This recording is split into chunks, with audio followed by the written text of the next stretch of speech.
श्री हरिवंश, श्री राधा वल्लभ, श्री हरिवंश। एक बहुत महत्वपूर्ण प्रश्न है। लोग अक्सर करते हैं कि भगवान की इच्छा के बिना पत्ता भी नहीं हिलता, तो हमसे क्यों पाप हो जाते हैं। अर्थात भगवान ही तो हमसे पाप करवा रहे हैं। ये जो गलत कर्म हो जा रहे हैं ये भगवान की इच्छा से ही होना चाहिए। जब पत्ता नहीं हिलता तो गलत कर्म भगवान की इच्छा से ही हो रहा है। तो इसका उत्तर यह है कि जो गलत कर्म है वो आपकी इच्छा से हो रहा है, क्योंकि भगवान ने आपको मनुष्य शरीर दिया है और इसमें बुद्धि विवेक दी है, विचार करने की क्षमता दी है। यदि एक सामने कुआं है और आप उसमें गिर जाओगे तो वो आपकी गलती होगी ना, भगवान ने थोड़ी ना गिराया है। आप देख कर नहीं चलोगे, बुद्धि विचार करके नहीं चलोगे और ज़बरदस्ती गिर जाओगे तो ये आपकी गलती होगी। वहीं दूसरा उदाहरण यह है कि एक गाड़ी है और गाड़ी का मालिक एक आदमी है। उसने एक ड्राइवर रख दिया और कहा कि जाओ एयरपोर्ट से मेरे मेहमान आ रहे हैं, उनको रिसीव कर लो।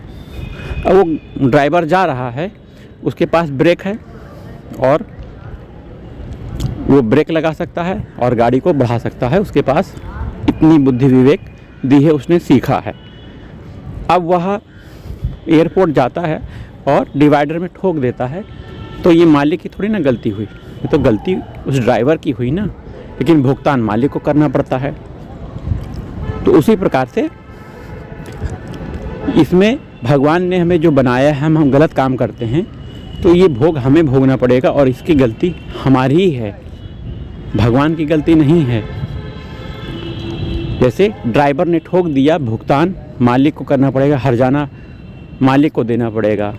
ड्राइवर का कोई नहीं नुकसान हुआ है, ड्राइवर केवल डांट खाएगा। वहीं परिणाम कौन भुगतेगा, परिणाम मालिक भुगतेंगे।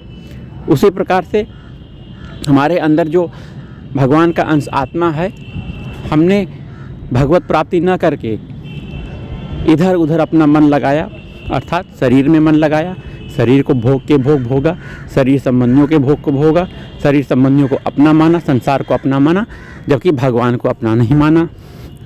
तो हमें बंधन होगा, अर्थात हमारी जो आत्मा है भगवान का अंश है, इसको बंधन होगा, ये मुक्त नहीं हो पाएगी, अर्थात भगवान के पास नहीं जा पाएगी, क्योंकि हमने शरीर से तादात्म्य कर लिया, शरीर को अपना मानकर इसी के भोग में ज़िंदगी भर लगे रहे और भगवान को ना तो पुकारा और ना भगवान को अपना माना।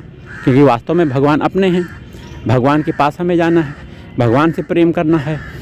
हम संसार को अपना मान के बैठे हुए हैं, तादात्म्य करके बैठे हुए हैं, इसीलिए हम बंधन में पड़े हुए हैं। और जो भी कर्म करते हैं, अगर हमारा शुभ कर्म होता है तो वो हम भोग लेते हैं और गलत कर्म हो जाता है तो ये कहते हैं, यह तर्क देते हैं कि भगवान की इच्छा के बिना पत्ता भी नहीं हिलता और जो ये गलत कर्म हुआ है ये भगवान की इच्छा से हुआ है। तो इस तरह के तर्कवादियों से दूर रहना चाहिए और हमें बुद्धि विवेक दी गई है। जो ड्राइवर हम हैं तो हमें गाड़ी चलाने आता है, हमें ब्रेक भी लगाना है और तेज़ी से चलाना भी है। इसका कंट्रोल हमारे ऊपर है। अगर हम सही से नहीं चलाएंगे तो ये हमारी गलती मानी जाएगी, ना कि मालिक की। लेकिन भोगना मालिक को पड़ता है, मालिक को हर्जाना उठाना पड़ता है। इसी तरह हमारी आत्मा है, हमारी आत्मा को हर्जाना उठाना पड़ेगा। ये शरीर प्राप्त करके यदि हमने भगवत प्राप्ति नहीं कर ली, भगवत धाम नहीं गए, तो 84 लाख योनियों में हमें भटकना पड़ेगा। हमें 84 लाख योनियों में भटकना पड़ेगा। बहुत कष्ट होंगे, बहुत दुख मिलेगा, नरकों में भी जाना पड़ सकता है। तो इसलिए अपने इस तर्क को दूर कर दीजिए कि भगवान की इच्छा के बिना पत्ता भी नहीं हिलता। ये बात सही है, लेकिन हमसे जो पाप हो रहे हैं वो भगवान करवा रहे नहीं। ये आपकी खुद की बुद्धि, आपकी खुद का विचार है, आपका मन के द्वारा ये सब हो रहा है।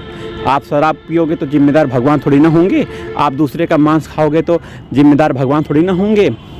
भगवान ने आपको बुद्धि विवेक दी गई है और खाने के लिए आपके लिए शाकाहारी भोजन है।